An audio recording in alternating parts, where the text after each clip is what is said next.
আরো একবার আপনাদের সামনে চলে এলাম। আজকে আমরা একটা অদ্ভুত বিষয়ে নজর রাখবো।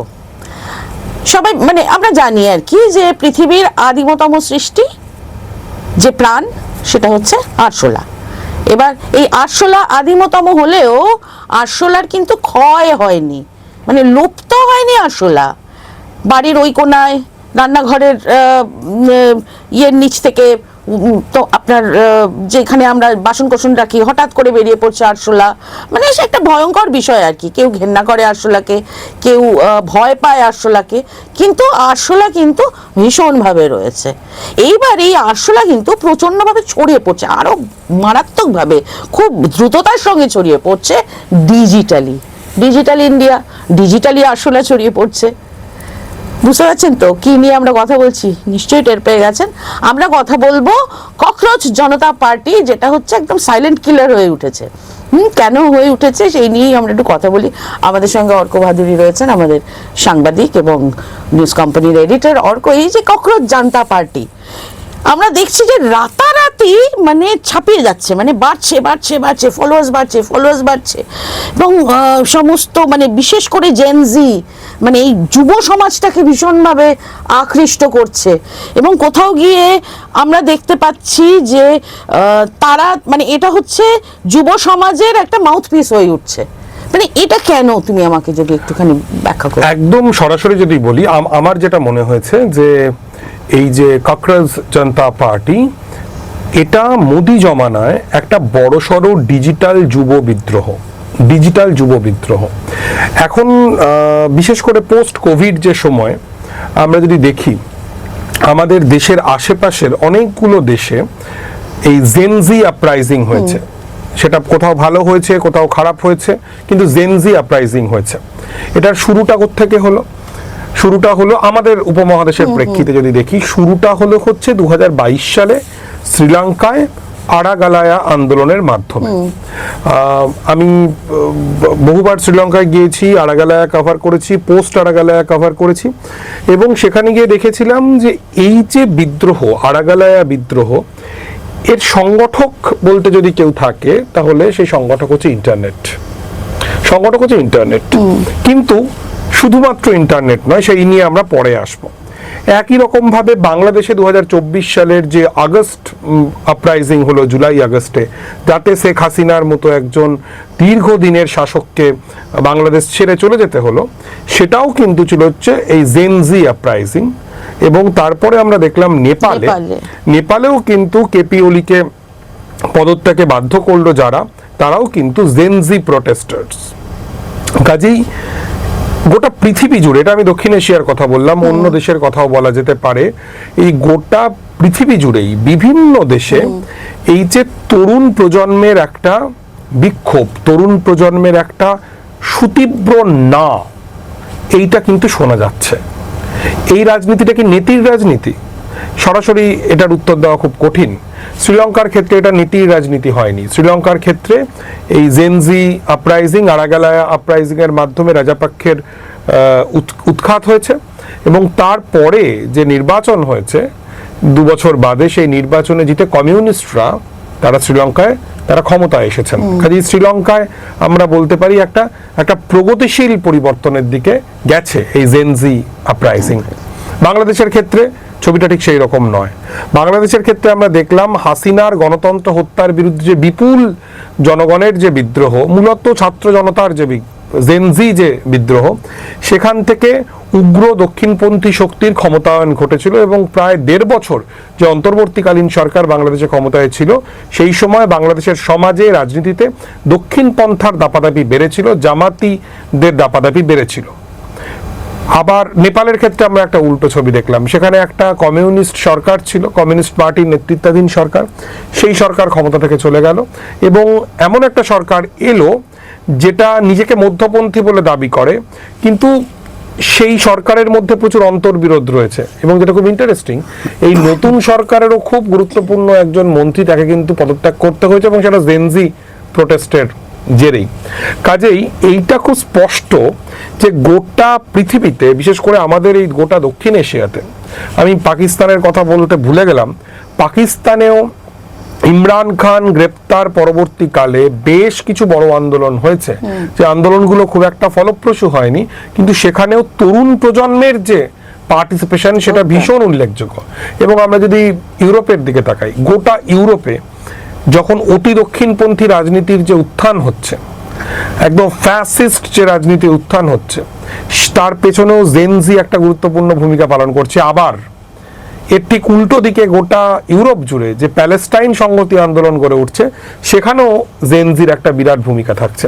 কাজেই জেনজি, তরুণ প্রজন্ম, এরা একটা আন্দোলনগুলোর কেন্দ্রীয় চরিত্রে পরিণত হচ্ছে। হ্যাঁ, এখানে আমি তোমাকে দু একটা কথা বলি, সেটা হচ্ছে যে ধরো আমরা অনেক আগেও দেখেছি যে ছাত্র আন্দোলন কি হতে পারে, মানে কত জোরালো হতে পারে, সেটা আমাদের রাজ্যেই আমরা দেখেছি। নকশাল আন্দোলন, ঠিক আছে, নকশালবাড়ি আন্দোলনের সময় ছাত্রদের যোগদান, বা তারপর আমরা ধরো তিয়েনানমেন স্কোয়ারের যে একটা বিরাট একটা পার্টিসিপেশন, এবং পুরোটাই ওই ছাত্র আন্দোলন। ফ্রান্সে আমরা দেখেছি, তখন ফেসবুক সবে সবে শুরু হয়েছে, ফেসবুককে ব্যবহার করেই কিন্তু এটা হয়েছিল, আমার মনে আছে। কাজেই এটা হয়েছে, কিন্তু সেইভাবে মানে ধরো এই হঠাৎ করে যেভাবে আমরা ককরোচ জনতা পার্টির উত্থানটা দেখছি, মানে এইটা একটু আলাদা। ন্যাচারালি চরিত্র তো বদলাবে এই সময়ের সঙ্গে সঙ্গে সবকিছুরই, এটা অনেকটা ডিজিটাল চরিত্র। তো আমার প্রশ্ন হচ্ছে যে এই আন্দোলনের ভবিষ্যৎ কি, মানে এদের কাজকর্ম কি হতে পারে, মানে এরা কিভাবে প্রতিবাদটা জানাবে, সবটাই কি এরা ডিজিটালি জানাবে, মানে কি, মানে ভবিষ্যৎটা কি এই আন্দোলন? যেটা ইন্টারেস্টিং হচ্ছে, যখন ফ্রান্সে আগে যখন আন্দোলন বিখ্যাত 68-এর যে ঐতিহাসিক আন্দোলন ফ্রান্সে, তিয়েনানমেন স্কোয়ার তুমি বললে, বা এরকম এই যে আমাদের আশেপাশের দেশগুলোর কথা বললাম, এই প্রত্যেকটা জায়গাতে ইউথ তারা বিদ্রোহ করছে, ডিজিটালিও বিদ্রোহ করছে, রাজপথেও বিদ্রোহ করছে। অর্থাৎ ডিজিটালি শেষ হয়ে যাচ্ছে না প্রতিবাদটা, প্রতিবাদটা রাস্তায় আছড়ে এক্সটেন্ডেড হচ্ছে। হ্যাঁ, কলম্বোয় গিয়ে আমি একজন মহিলাকে জিজ্ঞেস করেছিলাম যে বিদ্রোহটা শুরু হলো কি করে, আপনি কিভাবে পার্টিসিপেট করলেন। উনি খুব সহজ উত্তর দিয়েছিলেন। উনি বলছিলেন দুধের দোকানে গিয়ে, রোজ দুধের দোকানে যেতাম, দুধ পেতাম না, বাচ্চার জন্য যাচ্ছি, দুধ পাচ্ছি না, 2 দিন 3 দিন 4 দিন, একদিন অনেকে মিলে এলাম, সবাই বললেন যে চলো আমরা গলদা ফেসে যাই। আমিও তাদের সাথে যেতে শুরু করলাম, অন্য পাড়াগুলো থেকে মানুষ আসছেন, আর আমরা সবাই শেয়ার করছিলাম যে আমাদের সোশ্যাল মিডিয়াতে যে আমরা যাচ্ছি, অকুপাই করতে যাচ্ছি, অকুপাই ওয়াল স্ট্রিট আন্দোলনও এরকম। কিন্তু ককরোচ জনতা পার্টির গল্পটা একটু আলাদা। ককরোচ জনতা পার্টি মানে এখন আর বলার দরকার নেই, আমাদের শ্রোতারা তারা ভীষণ রাজনীতি সচেতন, তারা প্রত্যেকে জেনে গেছেন যে আমাদের সুপ্রিম কোর্টের প্রধান বিচারপতি সূর্যকান্ত, তিনি আমাদের ভারতীয় যে তরুণ প্রজন্মকে তিনি আনএমপ্লয়েড, লেজি, আন্দোলন করে, আরটিআই বাজি করে, এইরকম নানাবিধ অভিধায় অভিহিত করে তাদেরকে আরশোলার সঙ্গে তুলনা করেছিলেন। আর ভারতের তরুণ প্রজন্ম কি করলো, ডিজিটালি সেই যে প্রধান বিচারপতির করা অপমান, সেই অপমানটাকেই নিজের পরিচিতি করে তুললো, অপমানটাই তাদের অভিজ্ঞান হয়ে উঠলো। এবং একজন প্রবাসী ভারতীয় ছাত্র, যিনি 2023 সাল পর্যন্ত আম আদমি পার্টির সোশ্যাল মিডিয়া শাখায় ছিলেন, তিনি এই ককরোচ জনতা পার্টি এটা বিদ্রুপ করেই এটা স্যাটায়ার, এরকম ভাবেই তিনি ইনস্টায় তিনি পেজ খুললেন, এবং তারপর একটা বিস্ফোরণ ঘটে গেল, ডিজিটাল বিস্ফোরণ রাতারাতি। এবং আমরা প্রথমে দেখলাম যে 1 মিলিয়ন, 2 মিলিয়ন, 3 মিলিয়ন করতে করতে একসময় বিজেপির 8 মিলিয়ন প্লাস যে ফলোয়ার্স, তাদেরকে ছাপিয়ে গেল এই ককরোচ জনতা পার্টি। তারপরে কংগ্রেসের 13 মিলিয়ন ফলোয়ার, তাদেরকেও ছাপিয়ে গেল বন্যার মতো হু হু করে। এই যে বিপুল সংখ্যক মানুষ তাদেরকে ফলো করছেন, প্রচুর মানুষ তাদের ওয়েবসাইটে গিয়ে নাম নথিবদ্ধ করছেন যে তারা এই ককরোচ জনতা পার্টির সদস্য হতে চান। তার মধ্যে বেশ বড় বড় নাম আছে, যেমন তৃণমূলের সাংসদ মহুয়া মৈত্র। এই সবটাই স্যাটায়ার, সবটাই বিদ্রুপ। এবং এই যে ছেলেটি, যিনি এই ককরোচ জনতা পার্টির প্রতিষ্ঠাতা, তার বাবা মা তারা বলছেন যে আমরা তার জীবন নাশের ভয় পাচ্ছি, আমরা চাই না যে ও রাজনীতি করুক। আমরা এখনো জানি না ককরোচ জনতা পার্টির ভবিষ্যৎ কি হবে, আমরা জানি না যে তারা ভোটে লড়বেন কিনা, কি তাদের দাবি দেওয়া। কিন্তু তারা যে ডিজিটালি যে দাবিগুলো তুলছেন সেগুলো কিন্তু ফ্যান্টাস্টিক।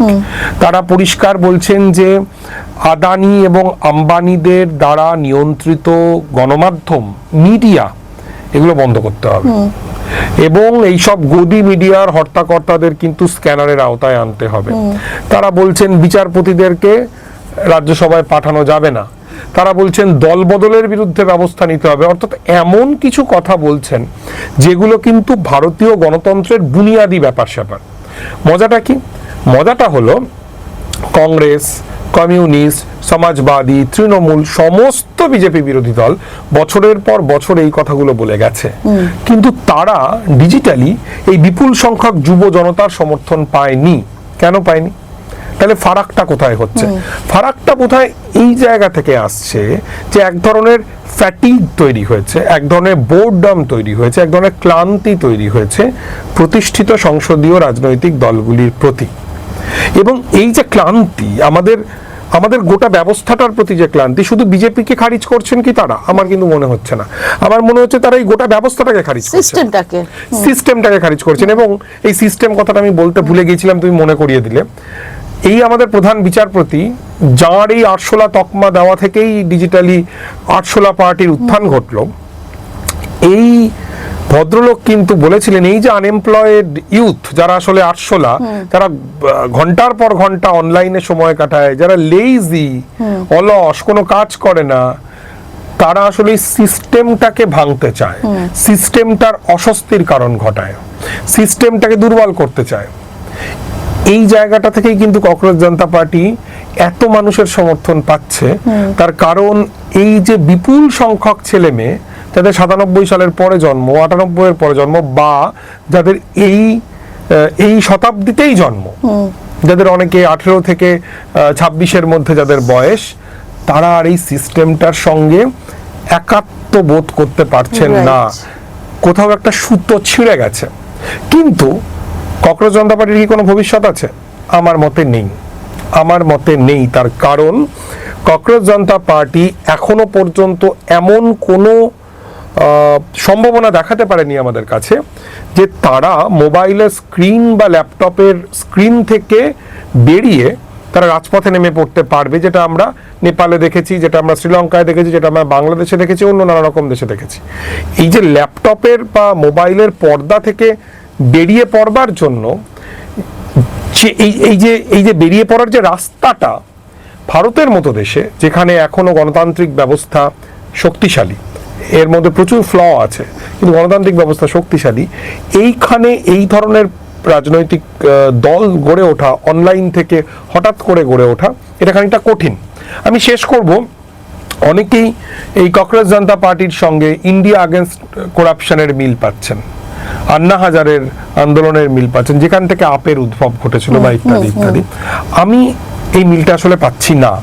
তার কারণ ওই সময় ডেফিনেটলি সোশ্যাল মিডিয়ায় তখনকার মতো করে খানিকটা ভূমিকা ছিল, কিন্তু মূলত যেটা ছিল সেটা হচ্ছে গণজমায়েত। হ্যাঁ, তাতে আরএসএস এর এখন আমরা জানতে পারছি সংঘ পরিবারের ব্যাকিং ছিল, নানা কিছু ছিল, কিন্তু মূলত গণজমায়েত, নারী নিরাপত্তার প্রশ্ন ছিল, দুর্নীতির বিরুদ্ধে কুলপ্লাবী ঘৃণা ছিল কংগ্রেস সরকারের বিরুদ্ধে। এই সব কিছু মিলিয়ে জুলিয়ে ওই প্রচুর লক্ষ লক্ষ মানুষ যারা রাস্তায় জমা হয়েছিলেন, যেটা আমরা আমাদের এখানে অভয় আন্দোলনের সময় দেখলাম, সেইখান থেকে হয়তো একটা কিছু শেপ পেতে পারতো। কিন্তু ককরোচ জনতা পার্টির মতো মূলত অনলাইন কেন্দ্রিক যে প্রটেস্ট, যে ডিজিটাল বিদ্রোহ, সেই ডিজিটাল বিদ্রোহ মাটিতে এক্ষুনি আছড়ে পড়বে বলে আমার মনে হচ্ছে না। কিন্তু ধরো আমি তোমাকে বলছি যে এই যে যুব সমাজ, তারা তো মানে বিশেষ করে পোস্ট কোভিডের পরবর্তী মানে সেই সময়টায় আর কি, কেউ কলেজে যেতে পারেনি, হ্যাঁ, মানে ঠিক মতো পরীক্ষা দেওয়া হয়নি, রেজাল্ট বেরোতে দেরি হয়েছে, এবং তারপর তো তাদের চাকরি, সেই অপরচুনিটি, মানে এই জায়গাগুলো তো তারা ভয়ঙ্করভাবে সাফার করেছে, বা আমরা এই যে নিটের ক্ষেত্রে দেখো রিসেন্টলি ঘটা আর কি, 23 লক্ষ পরীক্ষার্থী পরীক্ষা দিয়েছে, নিটের প্রশ্নপত্র লিক হয়ে গেছে, তাদের মধ্যে মানে মারাও গেছে, 4 জন আত্মহত্যা করেছেন বাধ্য হয়ে। তো মানে এই ক্ষেত্রে তো মানে এই যে তুমি যেটা গণজমায়েতের বললে, তো সেইটা তো ভীষণভাবে জরুরি যে ইস্যু ভিত্তিক কিছু উঠে আসা আর কি, ইস্যু ভিত্তিক কিছু তোমার লড়াই বা কিছু প্রতিবাদ, কিছু জমায়েত উঠে আসা, এটাও তো ভীষণ জরুরি, ভীষণ জরুরি। ভীষণ জরুরি। এবং ইন্টারেস্টিং হচ্ছে এটা কিন্তু হচ্ছে আমাদের বিরোধী রাজনৈতিক দলগুলো, বা আরেকটু যদি নির্দিষ্ট করে বলি, বামপন্থীরা বুঝতে পারছেন কিনা আমি জানি না, নিশ্চয়ই তারা বোঝার চেষ্টা করছেন, তারা হস্তক্ষেপ করছেন। 21 শতকের প্রতিবাদ কিন্তু 20 শতকের ভাষায় কথা বলবে না।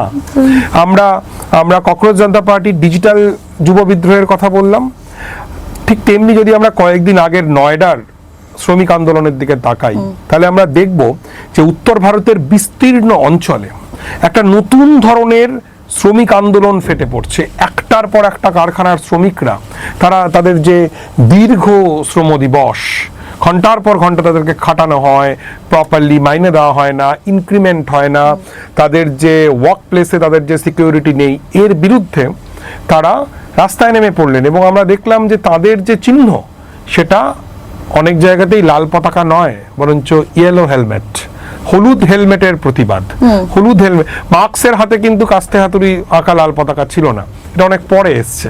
কাজেই শ্রমিকরা যেভাবে রাস্তায় নামেন বা নিপীড়িত মানুষ যেভাবে রাস্তায় নামেন, যে পোশাকে রাস্তায় নামেন, সেটাই তার প্রতিবাদ। আমরা দেখেছি নয়ডায় গোটা রাস্তা হলুদ হেলমেটে ভরে গেছে, তারা রাস্তায় নেমে আন্দোলন করছেন। এবং এখনো আমাদের পশ্চিমবঙ্গেরও বাসিন্দা একটি মেয়ে, সে জেলে রয়েছে, আরো অনেকেই জেলে রয়েছেন। সরকারের পা কিন্তু কেঁপে গিয়েছিল।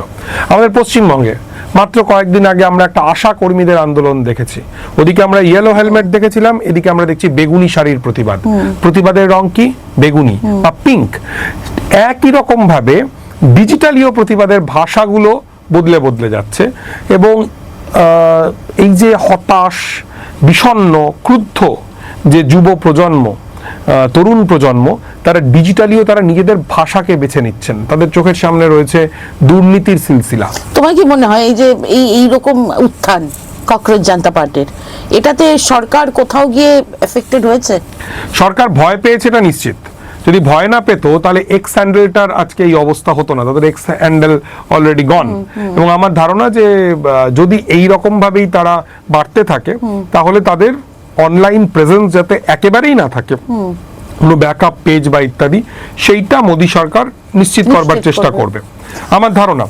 এবং একই সঙ্গে আরো একটা কথা আমি বলবো, যে যদি ককরোচ জনতা পার্টিকে রাজনৈতিকভাবে পজিটিভ কিছু করতে হয়, রাজনৈতিকভাবে অর্থবহ কিছু করতে হয়, তাহলে তাদেরকে কিন্তু মাঠে নেমে আসতে হবে, রাজপথে নেমে আসতে হবে, যেটার কোনো রকম সম্ভাবনা এই মুহূর্ত পর্যন্ত আমি দেখছি না। কিন্তু যদি বিরোধী রাজনৈতিক দলগুলো রিয়েলাইজ করে যে এটা আসলে একটা ডিজিটাল বিদ্রোহ, একটা যুব বিদ্রোহ, ডিজিটাল বিদ্রোহের কিন্তু এই পোটেনশিয়াল রয়েছে, যেটা হয়তো ককরোচ জনতা পার্টি দিয়ে হলো না, হয়তো আরশোলাদের দিয়ে হলো না, হয়তো চিংড়ি মাছ দিয়ে হলো, অথবা আমি জানি না, হয়তো পটল দিয়ে হলো, হতেই পারে এরকম, বা আলু দিয়ে, হ্যাঁ, পটেটো জনতা পার্টি হতেই পারে। সেটা কিন্তু ওই ডিজিটাল স্ক্রিনের যে পর্দা ভেদ করে সেটা রাজপথে নেমে আসার পোটেনশিয়াল কিন্তু তার মধ্যে রয়েছে। এই যে পোটেনশিয়ালটা যদি থাকে, তাহলে খুব বিপজ্জনক হয়। একজন, এখন তিনি খুব চর্চিত নন, 60s খুব চর্চিত হতেন, ডেব্রে, লাতিন আমেরিকান একজন তাত্ত্বিক ছিলেন। তিনি তার কথা যদি ধার করি, এক জায়গায় আগুন জ্বালাও, সেই আগুন অন্যত্র ছড়িয়ে পড়ে। এক জায়গার আগুন আরেক জায়গায় ছড়ায়, সেখান থেকে 4টে জায়গায় ছড়ায়, 4 থেকে 8, 8 থেকে 64, এইভাবে ছড়িয়ে ছড়িয়ে ছড়িয়ে ছড়িয়ে পড়ে। ভারতের গণতান্ত্রিক কাঠামো যা, আমার মনে হয় না এখনই এরকম ভাবে আগুন ছড়িয়ে পড়ার সম্ভাবনা রয়েছে। কিন্তু এই ডিজিটাল যুব বিদ্রোহ প্রমাণ করলো যে আমাদের পায়ের নিচে যে একেবারেই বারুদ নেই, এই রকম নয়। অবশ্যই বাংলাদেশের মতো আমরা বারুদের স্তূপে বসে নেই, নেপাল বা শ্রীলঙ্কার মতো বারুদের স্তূপে বসে নেই, কিন্তু জনগণের অসন্তোষ রয়েছে। সরকারের উচিত সংবেদনশীলতার সঙ্গে এই যুব প্রজন্মের যে অসন্তোষ, তার যে ক্ষোভ, তার যে ক্রোধ, তার যে বিষণ্ণতা, হতাশা, এগুলোকে অ্যাড্রেস করা। এক্স্যাক্টলি। এবার দেখা যাক যে কোথায় গিয়ে দাঁড়ায়। আমরাও খেয়াল রাখছি। তুই ফলো করেছো? হ্যাঁ, অবশ্যই। আমরা ফলো করেছি, আমরা সবাই ফলো করেছি, আমরা ফলো করছি। দেখা যাক এই ডিজিটাল বিদ্রোহ মাঠে নামে কিনা, বা পথে তার কোনো ছাপ আমরা দেখতে পাই কিনা। আপনারা আমাদের সঙ্গে থাকুন।